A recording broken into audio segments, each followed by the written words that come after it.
Парада и циркус пред локални избори. Вака министерот за внатрешни работи и коментира активностите кои ги презема градоначалничката на град Скопје Данила Арсовска. Изминатава недела Арсовска излегува на терен и се вклучува во живо на социјалната мрежа Facebook, ловејќи дивоградби и лица кои се обидуваат на диво да се поврзат на атмосферска канализација.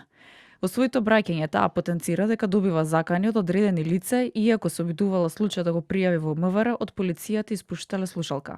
Има процедура како се утврдува дали постои одредена сериозна закана, како Министерството треба соодветно да реагира на истото, како обвинителството треба да реагира на истото, како судот треба да реагира на таков тип на действија кои што се превземаат како процесни действија во рамки на сите овие чекори, така да треба за секој да се работи работата која што е платен согласно закон. Има некаква истрага за и по можност да не е тоа за циркус и парада.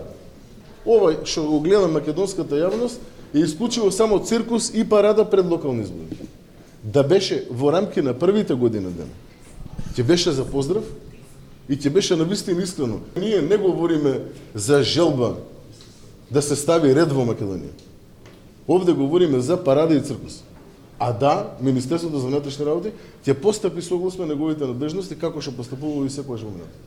Градоначалничката Арсовска пак вели дека не оди на локални избори и законот треба да важи за сите подеднакво.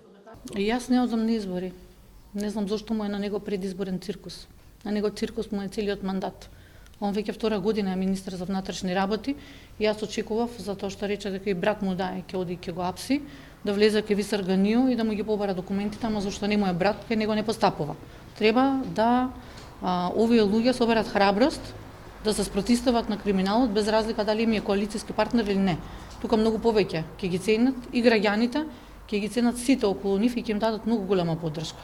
Изминатиот период Арсовска со своите екипи ловеше дивоградби во Чаир и го повика градоначалникот на општина Чаир Висар Ганију да објасни како дозволувал секаде да се гради на диво. Од општината пак со став дека жителите се соочени со политичка провокација и Чаир е под опсада.